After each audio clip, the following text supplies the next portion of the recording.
Adopting the textile strikers' flying squadron methods, National Guardsmen at Noonan, Georgia round up a group of pickets and place them under arrest. Women as well as men are taken in the militia's net. The strikers submit peacefully and are hustled off before bristling bayonets. State highway trucks are used to transport the prisoners, numbering about 200, many of them women and girls. This drastic action, authorities explain, is taken to prevent threatened violence. Specifically, those arrested are charged with attempting to prevent the reopening of the Noonan mills. Reminiscent of World War days is the hastily constructed internment camp in which the strikers are confined. This one is in back of Fort McPherson at Atlanta. Armed guards patrol the barbed wire enclosure surrounding the camp while the prisoners learn how it feels to be on the inside looking out.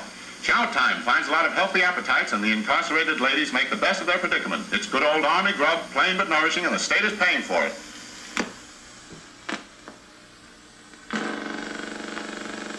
Now the rest of this is the silent footage. So I'll cut out, but just cut off the sound here. You'll see the footage.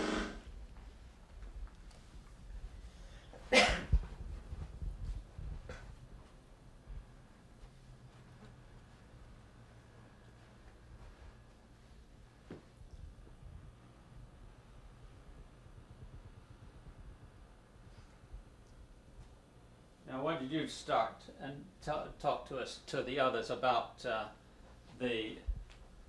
when you came to the union, what you knew about the union and all of this? Well, I was born in 1934, and when this was going on, and my parents were right in the middle of it. Mother and Daddy were both union members. They both joined the union, and they were both out on strike. And with a small town like ours, most of my relatives also were working in the same plant, and most of them were out on strike.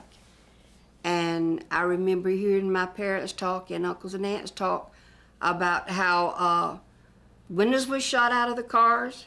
They would light sticks of dynamite, throw in their yards. There were actually some tarred and feathered, and there would be a lot of times a lot of threatening letters against you and the members of your family would be put in your mailbox. And they did have it rough.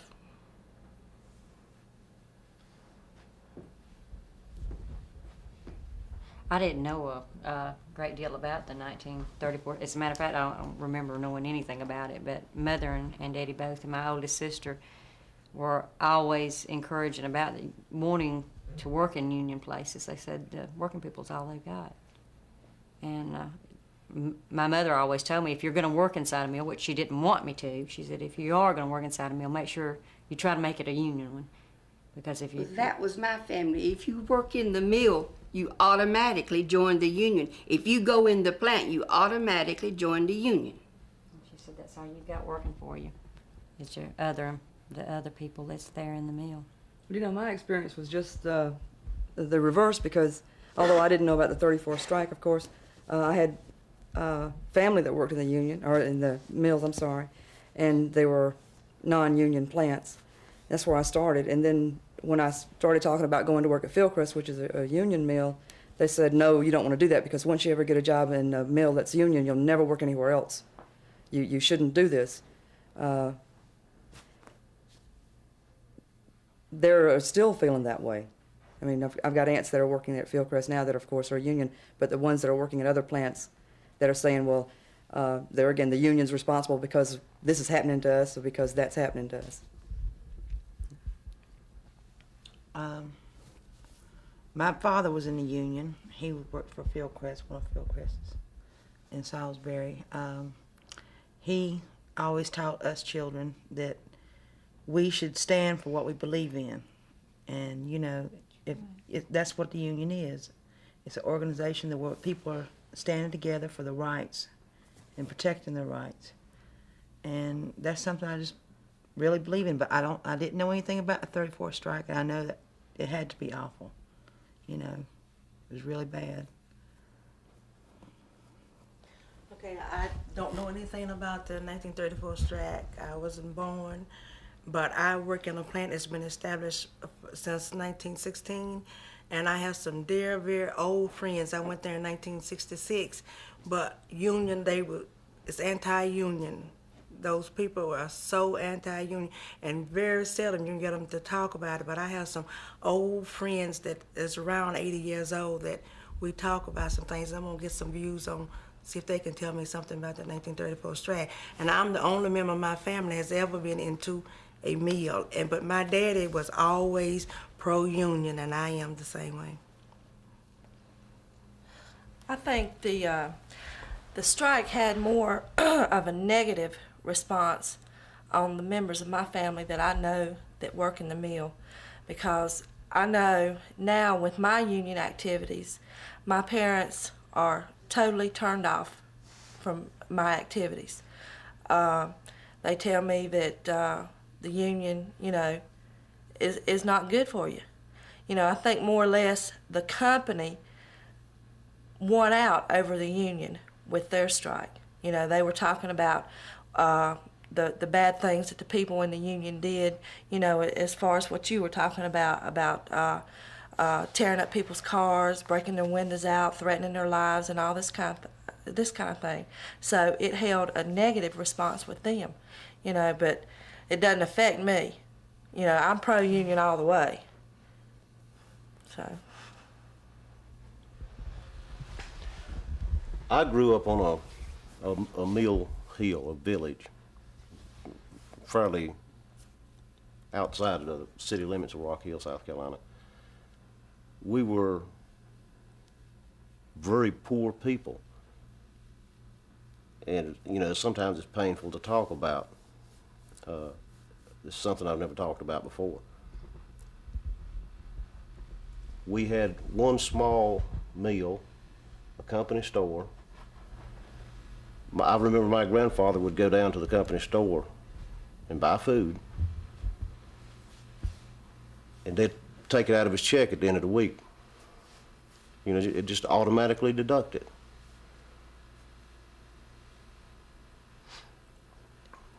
He was not a pro-unionist. I think he grew up in an environment where the company controlled his whole life. But it sure made me union. He really did. I think that's what had a lot of effect on me, because my parents tell me stories about the town that I grew up in. You know, the company dictated to you who your friends were. You know, if each street that you lived on was supposed to be considered a different class of people. If you lived on one street, you didn't associate with people 3 streets back from you.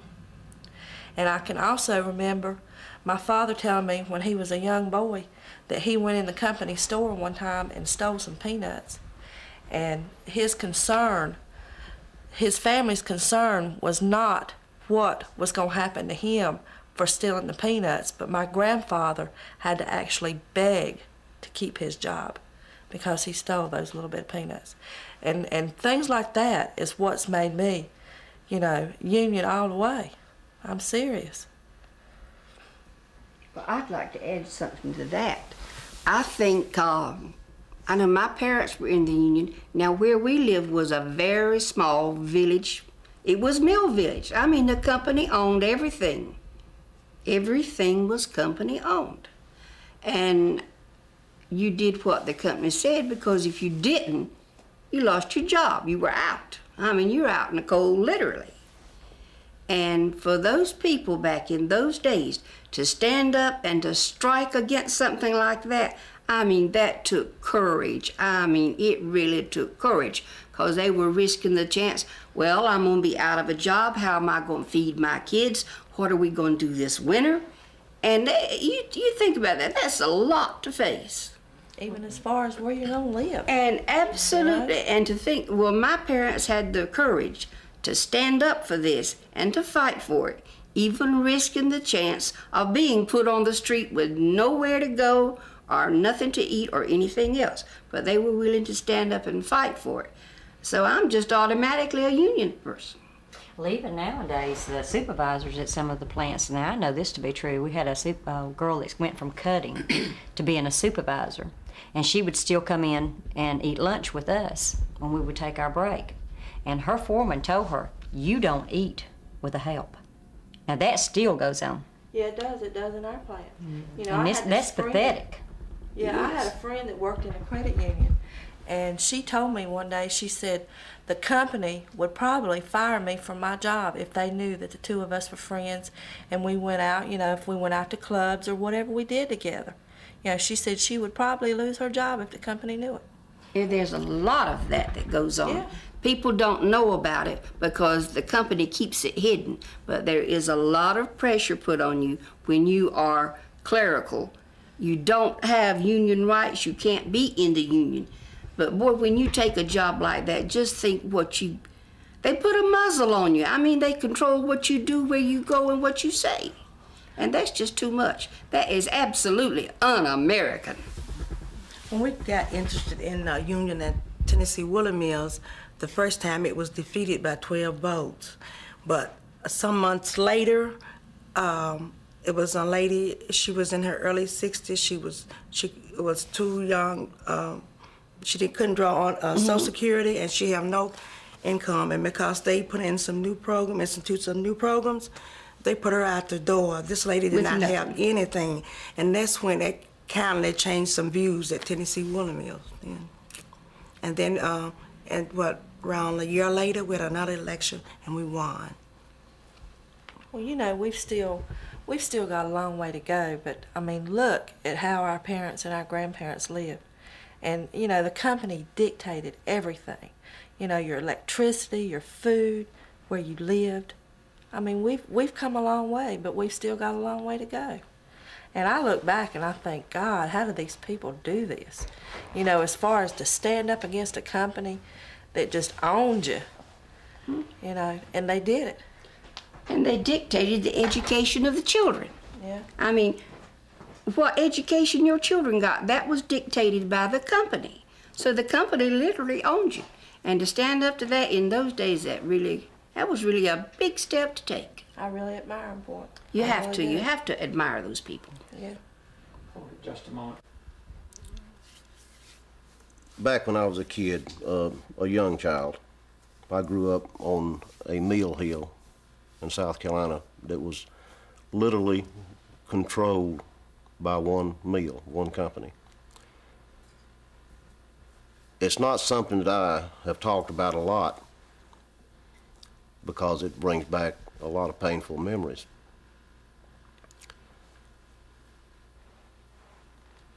We were so poor and paid so little, my grandparents raised me,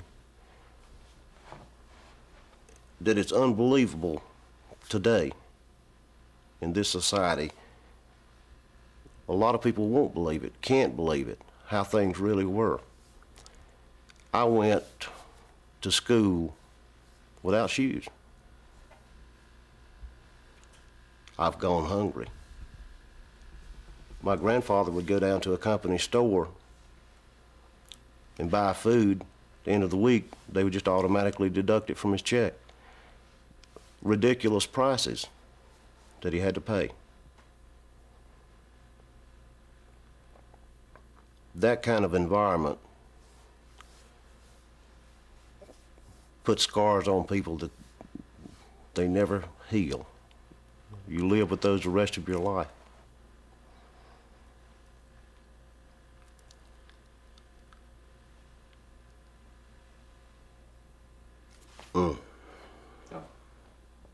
Does anybody want to respond to that? I know what he's talking about. I know exactly what he's talking about. Because of the things that we went through, and I've had people tell me there's no way in the world that I could possibly went through. Well, actually, I didn't think of it as really going through anything at the time, but my mother was, as I've said before, she was literally barefooted and pregnant. We lived in a house, had no electricity, had no running water. She washed our clothes in a black wash pot in the backyard, and she scrubbed them on a scrub board, and she scrubbed until her knuckles bled. And she let my oldest sister wear her tennis shoes to school. And during the winter, the well would freeze over. And we would throw rocks down the well, and sometimes couldn't even get the water from the well, and we'd have to walk out to the creek way off in the woods behind the house. So I can relate to the fact that when you're poor, it's hard. And I think that's probably why my parents was the way they were about feeling like the union, that's where you went whenever to stick together to have anything. Yeah. But I wonder if any of you could talk about why it is that so much of the history of the unionism has been kept so quiet. Why even your own folks have not talked about it. Is it quiet or repressed? Okay. Repressed. I feel like it's been repressed because and we're finding out that for a long period of time it was illegal. Okay, if my grandmother was in the mills, retired from the mills, died in a mill house. You know, she lived in what we call a shotgun house, 3 rooms, living room, bedroom, kitchen, dining room, whatever. And in discussions with her, I remember talking to her, and I'm really ashamed of myself now that I wasn't more interested. I remember her talking to me about doing things by hand, tying warps by hand, walking to the company store, raising 6 kids in a house that big, and thinking it's big. You know, wearing the same clothes over and over because you only own 3 dresses or 2 dresses or whatever, having to share a pair of shoes between the family, the children. And if you were lucky, you had neighbors that would give you their hand-me-downs. Yes, but the point is, though, that going through this and having to live in these conditions and knowing that for a period of time, if you're pro-union, you're going to be punished. Mm-hmm. So you do repress it. You do hold it back. And, of course, even I would imagine even a relative, me going to her and saying, Granny, talk to me. You know, what is this about a union? Her memories are so frightening of the periods that she's gone through that I'm not burdening a younger generation with the horror I went through. Because even the film, we see the horror that they went through. I feel like I said, it wasn't that it's been covered up, but all because of the horror. And of course, Whitewashed. but the unions haven't had the strength, the ability to bring all this out. When they were blacklisted, of course, when it was made illegal, they couldn't do it, except the ones that were truly faithful. And then I talked to you, you talked to boss, and I'm gone. Yeah. You know. Now look at the screen. See those local citizens good upstanding citizens who are deputized to protect the mill. That's ridiculous. Respond to that, if you would. It's not a fear. I feel like that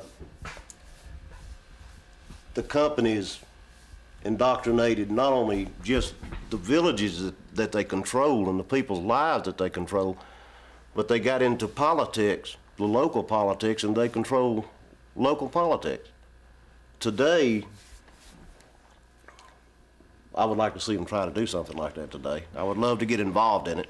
I feel like right now, I mean, I see people, but I see ignorance guarding that mill. Because if they knew what the true fight was about, if they knew what the true cause was, or they knew the true living conditions, I don't believe they would be standing there. Well, that's just like it is today.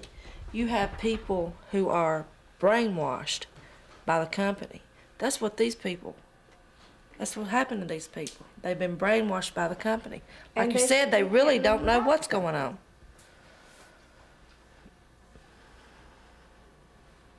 Gosh. That's frightening to know that And too many of them were afraid to fight it. They were afraid to put that kind of a risk on their families, on their children. Yeah. They were afraid to. Yeah. They did. A lot of them died. Really, probably more than will ever be known. I mean, actually. But a lot of people were afraid to bring such a risk on their own families. You know, I think in making this known, making this kind of fight and struggle known, we admire the people that's gone out there and fought. Look at Poland. Yeah. We were all behind them. You know, they were fighting for a cause that we believed in, but not just the Union believed in. The American people believed in it.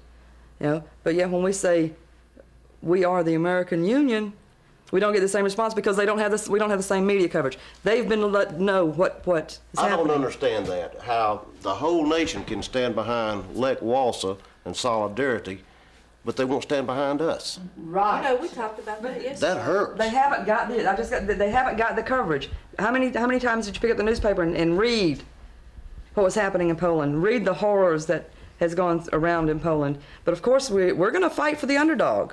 And that's, It's our history. that's something that come up in Because one of we've our been classes there and we yesterday. know. Yeah, it did. It was just a But we day. haven't been there apparently long enough because we're not Long doing enough. it. That's something that just came up in our class today, and I was saying that we need to get out in our community more and let our community know who we are, what we stand for. What we're Because about. if we don't educate them, ain't nobody else going to educate them. You know, the company's not going. They're going to be educating them for what they want them to know. That's right. And if we don't get out there, we don't have our Labor Day marches, and we don't have our picnics, and we don't get on TV. You bet the company's going to be there, Yeah. and they're going to be telling what they want to hear. Politics. Politics. And it's going to be the same thing that we've been hearing over the years. The big money has the power. Yeah, you're right. That is probably our biggest weakness, because if we had the kind of money that the companies that we work for have, I think we could grow In Overnight. leaps and bounds. The companies back the people that are running for presidents, are running our senators. So that's where the money is. They can afford to have the publicity. Yeah. We don't have it. And a lot of the companies we work for control the media. I learned that yesterday. And that I didn't know that. Okay, one other thing. I mean, that's what they refer to. If you worked in the mill, you were a lint dodger. Of course, everybody always comes out of the mill all wrapped up in it, but For a lot of years, the textile worker was a very low-paid job, therefore a very, my God, I'm a secretary, you work in the mills, kind of response, because it was, that was your last resort. I hate to say last resort because I worked there and I'm proud of it, but that was something that you could do unskilled because they would train you. And therefore you could go ahead and get a job to support your family and all. And you did make a whole lot of money. That term was used, and I guess it's still used, although like I said, I use the term, I'm a textile engineer. You know, I do make towels, therefore I deserve that term. But every time I've ever heard the term lint head, it's always been in a derogatory sense. very, Yes. Very derogatory. very insulting. I'd be ready to punch somebody's lights. Call me a lint head. I No, would. not me, I because would. I deserve, and I'm not going to say deserve because that shows that there's a guilt, and there's not a guilt. I have worked and acquired that title for myself. Okay, they want to say that. Well, I can call them a pencil pusher if I want to be slurred. You know, I mean, I seriously could do that, although I'm not going to lower myself to that standard. How does this class attitude, has it affected your education? Oh my God, the poverty involved in the caste system deprived everybody sitting here of a decent education. I quit school in the 9th grade. I quit now. I've worked until I'm 45 years old to get 2 years of college. I also quit in the 9th, but I was lucky. We started classes at the Union Hall in '87, right after I became a shop steward, and it always bothered my mother because I never graduated. But finally, we had some classes. I went down and I took the GED, and I passed in '87. That's great. But most of us do. We do end up quitting and going to work. Yeah, we had to. You have to. I know We didn't they have was any tell- choice. The old lady at the plant was telling me that a lot of them started at the plant working when they was 15 years old, and that they worked 7 days a week, and they made blankets for World War II, and that they would hold a church service on the plant ground for them. You know, they did that. Every Sunday had services for them. Well, I think because of the history though that we've tried, and you know, you said you've tried till you're 45 years old and you've got 2 years education. 2 you know? years of college. 2 years of college. I'm sorry, that's what I meant. But because of the hardships, I don't know. I'm looking more at the positive side because I feel like because I've gone through the things I've gone through, I'm gonna push and I'm gonna do And achieve. more than what I would have done had I not had that experience to fall back on. Because my family's not going to go through what I went through. Right. My family's never going to suffer the problems and degradations that my family's had to do now. So my children are not going to do that. They're going to have better. They're going to have more if I can humanly possibly give it to them.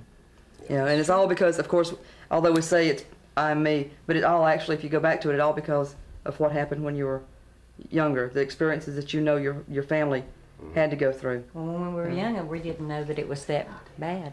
And I think that's one reason That's the that I'm in truth. the union. I mean, we didn't know it was bad. We lived it, and we didn't know we were enduring a great deal. I was practically grown before I realized that I was really a very poor person. Well, everyone We else didn't know around you was a anything very else. poor person. Yeah.